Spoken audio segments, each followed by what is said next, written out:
right, New York Giants fans, I think we know what just happened, what was just going on, and good Lord, were we just trying to give this game away? And again, this is Tim with Online Big Blue, bringing you the best in New York Giants sports talk and entertainment.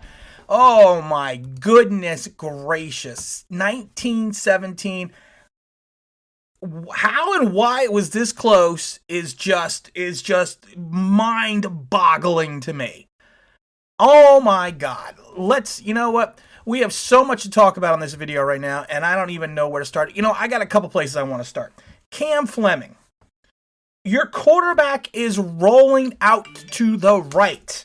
He is going the opposite direction of your side of the line. Your man is not going to beat you and somehow run 3, 4, 5 yards downfield of the opposite direction that Colt McCoy is running from. How you get a holding call on that play, I will never know. Isaac Yiadom, two plays before he gave up the touchdown, he is lucky he was not called for holding. Lucky. And then we have the giving up the touchdown. The Darnay Holmes penalty was just bullcrap. But Yiadom then giving up the touchdown.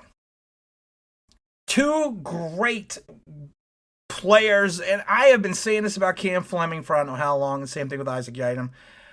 At this moment, it just took away from my 1917 win. It shouldn't even have been this score. This should have been a cakewalk. I am so glad that right now that we are 4-7, and God knows how we are first in the NFC East because of the tiebreaker with the Redskins since we swept them. But oh my goodness, what a freaking game. It was fine leading up to that point. Now, we do have to, of course, discuss Daniel Jones going down with the hamstring. I'm not sure what the injury is going to be. I mean, I should say the how bad the hamstring injury is. Anyone who's had a hamstring injury will tell you this, that it is almost impossible to push forward or to drive or to plant when you have that type of injury. It will be interesting because of the fact that Daniel Jones did not sit down. He did not leave the sidelines. I'm thinking that maybe it is not as bad as we think. The biggest issue with hamstrings injuries, of course, is tweaking it and re-injuring it, because coming back from that type of injury is just one of those things that you could be fine 1 minute and you could not be fine the next. So we kind of have to just hope that the injury is not going to be horrid. And I don't think it's going to be. I think he'll come back in a week or two, and I think we'll be fine with Colt McCoy in the game for a week or two. I don't think that there's going to be, anything that we need to be overly concerned about right now. And of course, I'm saying this, and people will be like, "Well, what's going to happen tomorrow?" What happens tomorrow is going to find out that he tore it. But I don't think it's anything bad like that, because, like I said, if he was really that hurt, they would have had him not be on the field. They would have had him sitting down. They would have had it wrapped. But to see him moving around the field, like I said, he might have just tweaked it a little bit. But how screwy is 2020 with everything going on? The Giants at 4-7 at this point in the season are in first place. I mean, that's just literally mind-boggling. But you know what? You got to take with this team and the way it's been the last couple of years, you got to take what you can get. I mean, it's just mind-blowing. I think we have to give a big round of applause for Wayne Gallman. Wayne with his 24 carries, 94 yards, touchdown. The longest run of the day was 18 yards. I mean, he was, you got to just keep handing the ball to Wayne. The problem with Wayne is you live and die with his fumbles. And that's kind of where he's at. And speaking of fumbles, Evan Ingram. Good game, 6 catches, 129 yards. Had the long catch of 59 yards. He was targeted 9 times, caught 6 of them. That fumble, again, it's Wayne Gallman and Evan Ingram to me are almost the same. Why? Because of the fact that they do wonderful things and they do stuff that you just shake your head like, what the hell were you doing? What were you thinking? But I mean, it's just keep handing the ball off to Wayne. That should be our offense. Wayne left, Wayne right, Wayne up the middle. Throwing Alfred Morris once in a while. Daniel Jones, people, like I said, he wasn't playing his best going, after he got injured. He had only put up at 10 points at that point in time. The Giant defense was phenomenal, really, in that first half, only giving up 3 points. The special teams were cost us twice today. We have to get. I mean, I'm not going to panic over the special teams, only because of the fact that you have special teams breakdown from here and there. But this isn't a game that you wanted to have them in. And then Joe Judge smartly kicking off short every time. That was a brilliant move. You negate their return game. And I think that was a brilliant move on his part. The defense, man. And I keep saying this. Our defense is something else. We have a hole at the CB2 position. We still have that hole. I would like to see either Darnay Holmes or Julian Love or someone get a couple snaps at that position. Xavier McKinney, was nice to see him on the field. Right now, I think he had one tackle today. I think he had a tackle today. So it's good. He didn't play as many. Like I said, I thought he was going to play like maybe 10, 15 plays, which pretty much is what he played. I mean, Leonard Williams comes up big, but then he has the bonehead play that gave them the first down, and we led to the touchdown for that. This team is just so weird, and we're going to do a better in-depth review, but this team is just weird.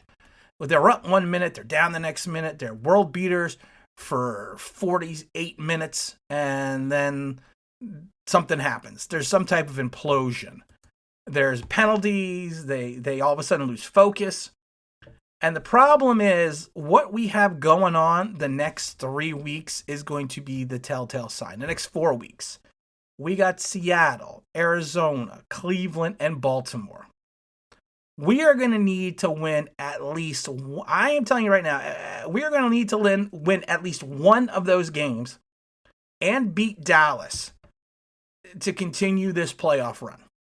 A minimum. I mean, we technically would need to really, I would think that we would really need to go 2-2 in these next 4 games, and then beat Dallas. That'll help us clinch the division. I said it a couple days ago that the Giants have control of their own destiny in the NFC East, and people are like, well, that's not true. Dallas is this. Yeah, Dallas got blown out. And I said Washington was the team we need to worry about, and Washington is still the team we need to worry about, but not because of the one-loss record, because we have them beat. As long as we tie for the NFC East with Washington, we're going to be okay.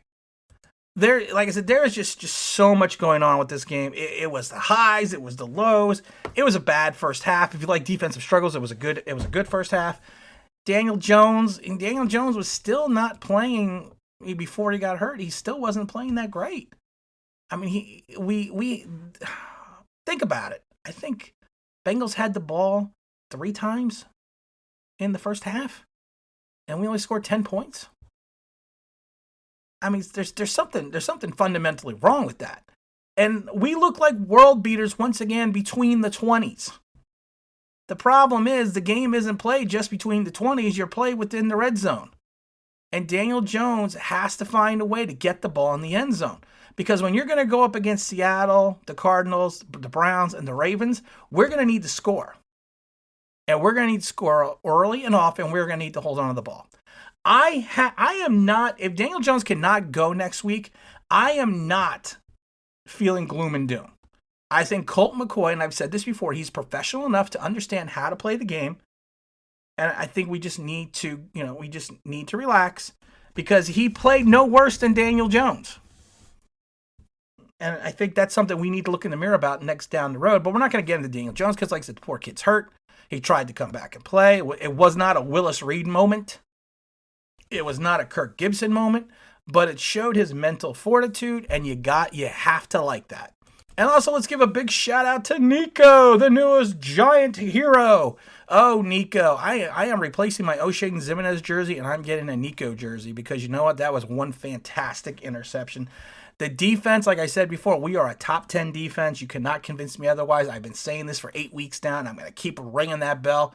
And like you said, let's enjoy the moment because we got some meaningful games. We got at least 3 meaningful games in December, and potentially an extremely meaningful game on January 3rd. So let's just congratulate the Giants, congratulate the win. It was one of those that I think I needed to get the paddles out, man, because I think my heart stopped a couple times. But you know what? It's good to win. It's good to be in first place, and it's good to have some meaningful games, even at 4-7. So again, this is Tim with Online Big Boo, bringing you the best in New York Giants sports talk and entertainment. And as always, if you could subscribe, if you ring that bell, I think you know what that means. That'd be awesome.